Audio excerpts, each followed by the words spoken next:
Hello friends, welcome to my YouTube channel. Ten tu na kain setting here na phone chu hang up. I hang din day lo wale ka videos here na ven lang. Then la ka sei ho he na bolin na 100 na 60% chu off there. Niam thana 50%, 60%, 70, 80% of hi mai the na game na kichip lo wa hi le. Game na kichip ma le wan chu 60-70% wan chu na phone hang low है ना तो EPP हम थुम जात थुम कहीं से दिन अबुला को ना जोन के नहीं वेट पे दिन कहीं थुम में ओके के पास मसन कमेंट चले बोंगा हैं के पास का वीडियो हो नहीं वेट पे जवा का चैनल ला था नहीं सब्सक्राइब पे ला अलू नहीं दे लाइक नहीं बॉल पे थे ते दिन कहीं थुम में तेले ग्रुप लिंक आन नो माले व्हाट्सएप ग्रुप मान नो माले डिस्क्रिप्शन आ है आ लिंक का पे हैं चाहे नहीं क्लिक ना group ma nong the है ना जो group ma nong la welcome san here ti yong ka asebe okay direct pan pai ta tin iti bol ham number 1 step chu tu a phone hang nom ji ne hi thil tam ta app so iga koi wa notification bar I on wa na notification chunglanga kona hung hu pa hung le I phone khoi la yong chu hang ji है ना जो इटी ऑफ धाम इटी बॉल फट धाम जो अमस पेना कहीं से दिन जो बॉल दिंगा जो सेटिंग आ चे दियो सेटिंग आ चे इपी होल्ड दियो हम the notification and status bar ची होल्ड दियो चाहे मीन चाहे स्क्रीन आ कहीं पे ची मे दियो मे चाहे तन चाहे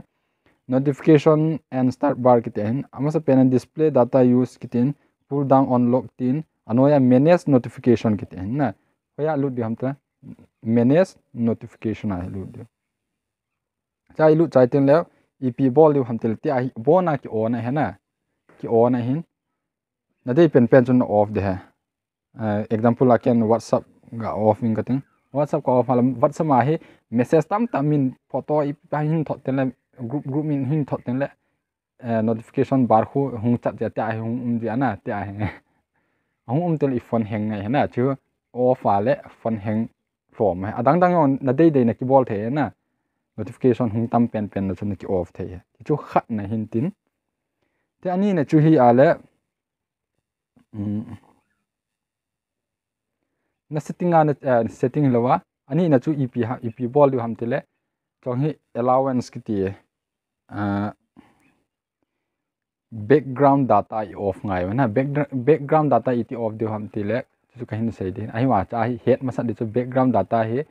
example of Facebook naman है ना Facebook जो न online मना जो Facebook जो ची आई पन न लूट मना जो ची आई पन डाटा न ऑन आला न Facebook जो automatic अपडेट ची ये है ना मिन मैसेज इन थोड़ा ले अपडेट ची है जो हो online ना थिल जी आहे फोन स्टोरेज हुं तम जी आ तेन फोन हैंग है ना जो इति लादो दिउ हम तिले न स्क्रीन आना चेदिंग चा काइन पेन स्क्रीन आना चेदिंग न स्क्रीन आ है एप्स होई एप्स से एप जो से ही डाटा की ऑन है ना डाटा की तले लाइव आ जी है एग्जांपल लाइव एनिमेशन